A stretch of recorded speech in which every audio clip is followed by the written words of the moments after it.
Welcome back po sa Agri sa Agri. Ngayong episode, napaka-inspiring na naman ng ating makikilala ngayon dahil sa Uraro, nagkaroon ng magandang negosyo at syempre nagkaroon pa ng retirement home. Syempre kasama natin, makikilala natin si Ate Lulay at si Kuya George. Sila po ang mga nagnegosyo since 1997. Ang isang produkto na nanggaling sa isang halaman, root crop, Uraro. Kilala nyo ba ang Uraro? Ngayon, malalaman natin ang isang root crop na ito ay pwede palang maging isang negosyo, nagawang biskwit, nagawang candy, at kung ano-ano pa. Ang Uraro po ay nag-umpisa sa Uraro roots na tinatawag. Ito po ay ine-extract para makuha yung katas, tapos pinatitining, at yung pong matutuyo, yung pong tinatawag na Uraro flour. Sa ito po, ako po ay dating magagawa lang na aking kapatid na nagagawa talaga sila ng Uraro. Binata pa po ako noon. Hanggang sa ako yung nagkasawa na sabi nung kapatid ko, para daw kung may hanap buhay, nag-umpisa ako sa tinapay at sa paggagawa ng Uraro. Hanggang sa ngayon, yan pa rin namin ginagawa. Bali, apat po ang aming naging anak. Tapos po sila lahat ng college. Dalawa po yung industrial engineer, isang nagtapos ng HRM, at meron po kaming nurse na ngayon. Nagbrohas din po kami. Kaya nagbrohas kami, nag-candy, nag-shing-aling, nag-banana chips, nagputo masa. Talagang marami po kami sinubukan bago namin ano yung talagang para sa amin. Ma'am, may nabanggit kayo na may kaibigan kayo nagpunta ng Japan. Ano yung nakita nila doon? Sa isang Filipino store, nakita nila yung Uraro. Uraro. Umabot na sa Japan. Nang dahil sa Uraro, nagkaroon kami ng maliit na farm at retirement home. Gaano po ba kalawak ang inyong lupa dito? Retirement home na katas ng Uraro. 3,489. 3,489 square meters lang naman. Pakinggan nyo po ang kanilang pagbabahagi dahil ngayong episode, masyasyak kayo na ang isang root crop ay pwedeng magbigay ng retirement home na kabili pa ng mga iba't ibang lupa, ari-arian. From 1997 po silang nagnegosyo, nakapag-graduate ng 4 na anak. So 2 industrial engineer, isang HRM, tsaka isang nurse. At ngayon, nag-retire na sa kanilang napakagandang retirement home na mayroong mahigit 3,000 square meters or 3,000 square meters. Sangka pa. Don't forget to like and subscribe. Ako po si George Castelo, anak ni Abilina Bueta Castelo at ni Piping Castelo, na asawa po ni Lore de Castelo. Dito po tayo ngayon sa Barangay Palayan, Biga, Sitio Biga. Ang aming po negosyo ay bakery. Gumagawa din po kami ng Uraro, apas. Ang Uraro po ay nag-umpisa sa Uraro roots na tinatawag. Ito po ay ine-extract para makuha yung katas, tapos pinatitining, at yung pong matutuyo, yung pong tinatawag na Uraro flour. Bale, ito po siya, yung pong puno ng Uraro plant. Sa unang tingin, para siyang luya, pero kulay puti lang siya. Mula po sa Uraro plants, nakagawa po kami ng Uraro na ginawa naming Uraro biscuit ngayon. Nung una po, marami kaming ginawa. Nag-candy kami, naggawa ng iba-ibang klaseng tinapay. Pero dito kami talaga parang nag-focus at nagtagal sa Uraro at saka apas biscuit. Siguro masasabi namin na may kakaiba sa aming Uraro kasi talagang tumagal ito sa maraming magagandang feedback naman na talaga nasasarapan sila. At saka bali yung aming manggagawa talaga, bali isa lang. Ngayon lang kami nagdagdag ng siya lang yung humahawa kaya hindi na babago yung lasa. Tsaka talagang kahit nagmahal ang mga ingredients, ngayon mga asukal, mga hindi talaga namin binabago yung timpla. Hindi kami nagbabawas. Bagkus dinadagdagan namin para mas lalong sumarap. Nag-umpisa nung 1997 na hanggang ngayon, siya'y tinatangkilik ng mamimili, mga customer. Ang Uraro biscuit po ay may mga ingredients ng margarine, asukal, gatas, Uraro flour, at saka harina. Mantika. Tsaka po baking, mantika. Yan po minimix po sa isang bowl. Lalagyan po natin ng tamang timpla ng tubig, mamasahin, hanggang sa sila po mag-mix. Tapos po, dinadaan po natin yan sa dimanong roller, yung pong berilya kung tawagin, paninipisin. Lalagyan po natin ng design na, yung pong design na ating lalagay. Saka po natin tatakain ng ating panaka, isa-isa. Tapos ihahanay po natin yan sa tray, then ating pong ilalagay po sa oven. Bali po, hindi na po kami gumagamit ngayon ng oven. Ang ginagamit po namin na yung pugon na malaki na, kaya doon na po kami nagagawa sa malaking pugon. Dati po, gatong namin talaga ay kahoy. Bukod sa mahal ng kahoy, tapos sasalanta po natin ating kalikasa sa kahoy. Yung katabi kong kapitbahay ko, meron siyang kuprasan. Nakita ko yung baon niya, pwedeng gamitin pag luluto. Nung umpisa, hirap pa magluluto. Siyempre, garang ibang lingas ng apoy sa kahoy. Ang kahoy kasi magandang uling. Ay ang bao, pag lumigas siya, dire-diretso. Kaya aantayin mo muna siyang maging baga. Saka mo siya sasalangan ng uraro. Para yung luto ng uraro, pantay na pantay. Hindi siya may itim, nasunog, may maputi. Basta pantay na pantay siya ang luto niya. Sa totoo, ako po ay dating magagawa lang na aking kapatid na nagagawa talaga sila ng uraro. Binata pa po ako noon. Hanggang sa ako yung nagkasawa na sabi nung kapatid ko, para daw kung may hanap buhay, nag-umpisa ako sa tinapay at sa paggagawa ng uraro. Hanggang sa ngayon, yan pa rin namin ginagawa. Sa tulong ng kanyang kapatid, nakapagsimula kami, itinuro sa amin yung paggawa ng uraro. Tinulungan kami sa pagmamarket, sa puhunan. Kaya napakalaking bagay yung pagtulong na sa pagsisimula namin. Talagang umayos naman, naging maganda ang resulta na hanggang ngayon nga ay talagang pinakinabangan namin. Since 1997, nagsimula ang paggawa namin ng uraro, ng apas. Nagsimula yon na talagang sa awa ng Diyos at maraming tumulong sa amin, sa aming pagsisimula, sa pagmamarket nito, sa pamumuhunan, sa tulong ng aming mga kapatid niya. Napakalaking tulong sa aming mag-asawa, sa aking mga anak. Bali, 4 po ang aming naging anak. Tapos po sila lahat ng college. 2 po yung industrial engineer, isang nagtapos ng HRM, at meron po kaming nurse na ngayon. Dahil po sa hanap buhay na ito na naging daan para matustusan namin yung mga kanilang pag-aaral. Nang dahil sa uraro. Ang aming pangalan ng aming produkto ay J&L Castelo Bakery. Nag-umpisa kami sa mga surtidos, tapos pinasukan namin siya ng uraro. Kasi marami na nagawa dito ng mga surtidos. Hanggang sa nag-focus na lang kami sa uraro, 2 klase, apas. Ayun, hanggang sa ngayon, yun ang aming ginagawa. Ito po ay isa sa trademark na produkto na nagkarlan. Karamihan po naming mga suki ay mga turista po na nagpupunta dito. Tapos mayroon po kaming market sa Tagaytay, Los Baños, Bucopay. At nakakarating po ito sa abroad. Kagaya po ng Hong Kong, Japan. Minsan po sa state po nadadala rin. Sa Canada. Marami po kaming mga ahente na nakakarating po ang aming produkto sa, yun nga, sa Tagaytay. Kilala na po ang J&L Castelo Uraro at saka ang mga apas. Kilala na po doon. Marami pong tumatawag sa amin, nasasarapan, hinahanap, hindi nila akalaing dito sa Nagkarlan galing. Los Baños, kilala na rin po. Marami na naghahanap sa Louisiana, dyan po sa Lipa, Batangas, kilala na rin ang aming uraro. Halos kalat na rin po. Sa pagkapala ni Lord ay talagang masasabi namin na talagang napakalaking blessing ang ipinagkaloob sa amin una ni Lord at ang paggawa ng uraro biscuits. Bali, dati po nagda-drive lang siya sa mga kapatid niya. Sa pagbibiyahe nila, naging driver siya. Ganyan. Ako naman po, focus lang din sa pagpapalaki ng aking mga anak. Nagtulong kami sa hanap buhay. Marami kaming mga sinubukan. Nagbrohas din po kami. Ganyan, nagbrohas kami, nag-candy, nag-shing-aling, nag-banana chips, nagputo masa. Talagang marami po kaming sinubukan. Bago namin ano yung talagang para sa amin. Nakapaggawa din kami ng Coco Jam. Ang problema lang sa Coco Jam, wala akong mga kontrabador, ako nagawa. Kaya hindi ko rin na-post na palakasin. Mapalakas.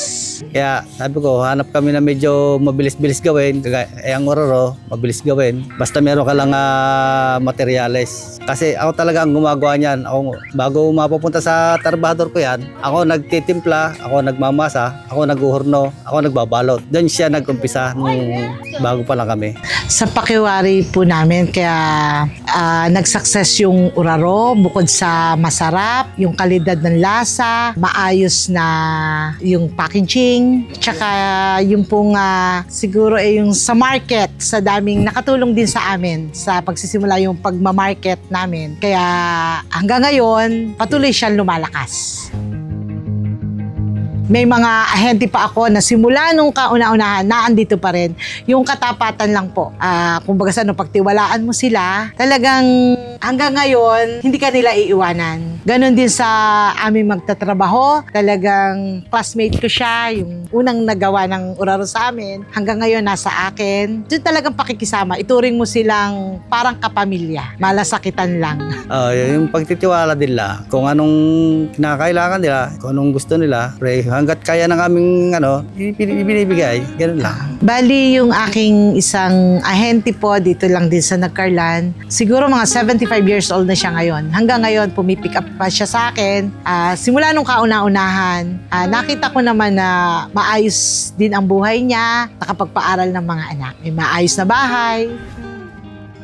Masarap daw tong kainin pag galing sa Pugon. So, ma'am, tara, tikman natin. Kasama po pala natin si Ma'am Rowena. Matagal na po. 30 years na po yan ditong kumukurot. Siya po ay taga Nagcarlan. Dahil nandito ang ating factory sa Nagcarlan. Siya po ay dito pag namimiss niya yung lasa sa planta musmo. Siya kumukuha, direkta dun sa Pugon. Correct ka dyan. Mainit-init pa. Yeah. So, tikman natin, sige, ma'am. tikman natin. Medyo mainit. Ayan o. Cheers. Cheers.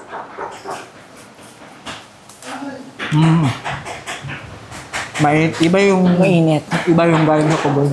Oo. Bukod sa mainit, Masarap siya. It melts in your mouth. Totoo nga. It really melts in your mouth. At saka ang maganda dito is talagang parang homemade siya. Hindi makina gumagana. Ang is talagang manpower ang gumagana. Traditional way. Yeah. So, yung lasa niya is homemade, tsaka yung amoy parang homemade. Yeah. At kahit na malaki na yung operation nila, dahil nga traditional way nilang ginagawa, yung lasa niya is yung parang luto yung nanay sa inyong bahay. Correct. Lutong bahay. Parang ganon. Ma'am.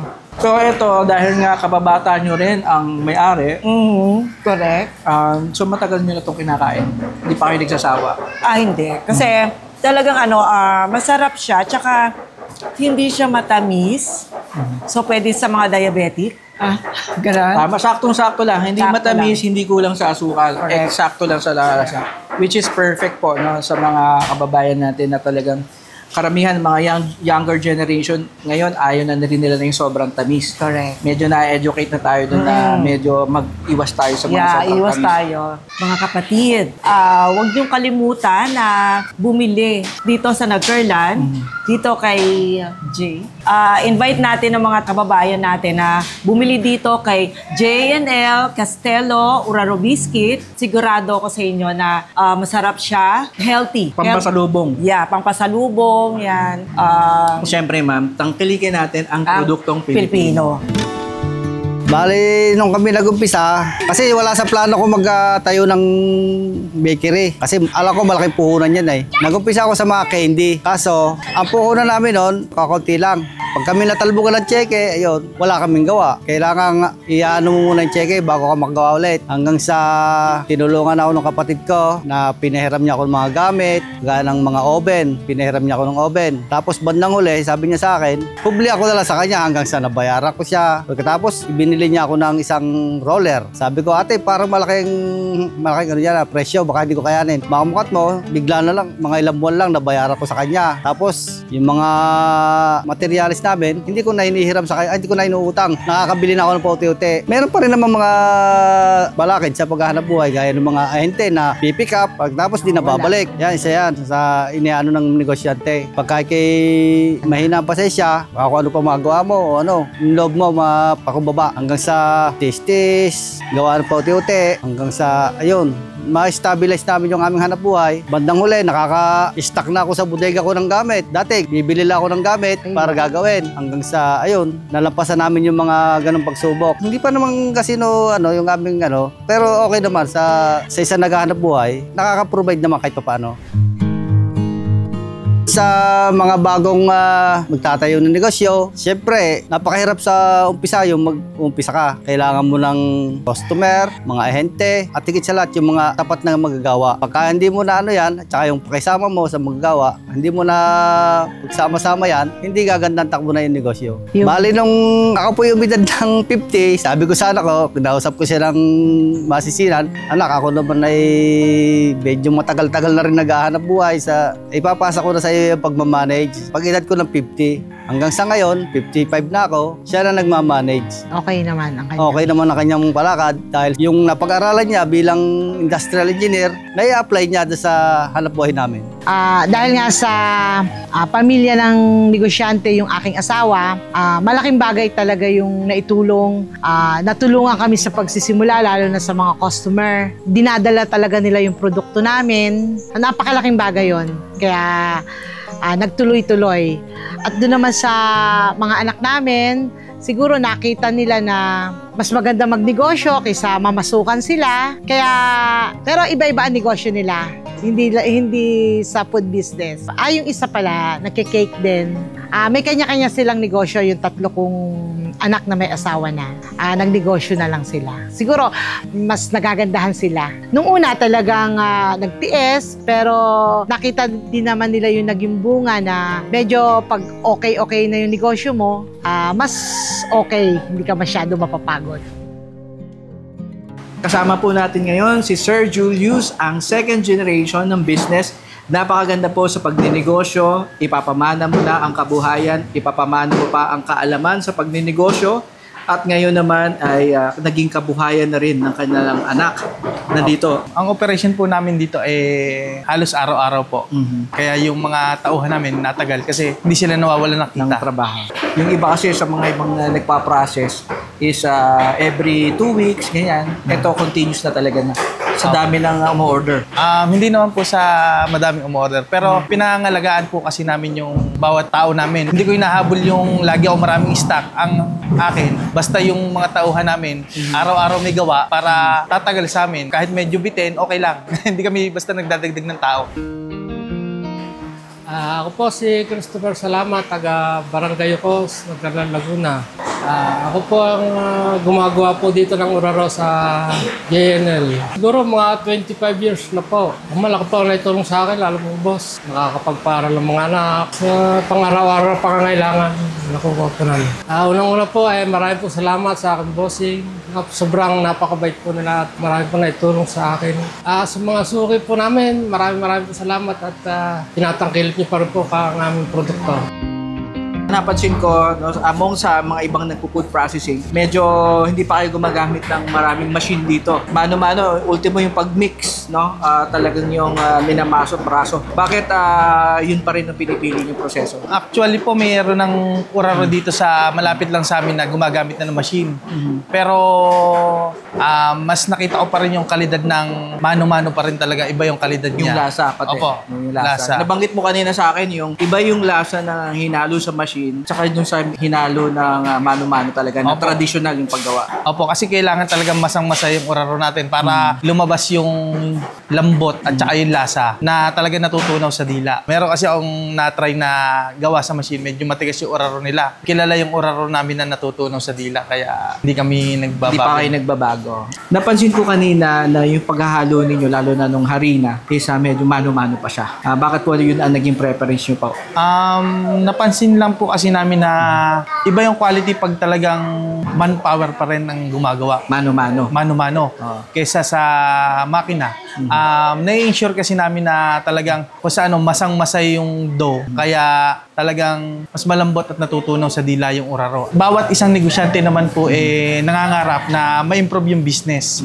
Pero sa ngayon po medyo talagang yung pag-i-improve namin ng gano'n, maapektuhan din yung mga tauhan namin Gusto ko din silang maprotektahan na kasama may pa rin trabaho sila. Kasi pag po nag-mechanize kami, talagang mababawasan ng tauhan. Oo. Sa tagal na loyal sa amin, ayaw kong maan din yung mababawasan yung araw ng gawa niya. Pero pangarap din talaga natin yan. Mas lumakas, mas mapaganda yung gawaan natin. Maging moderno. Opo.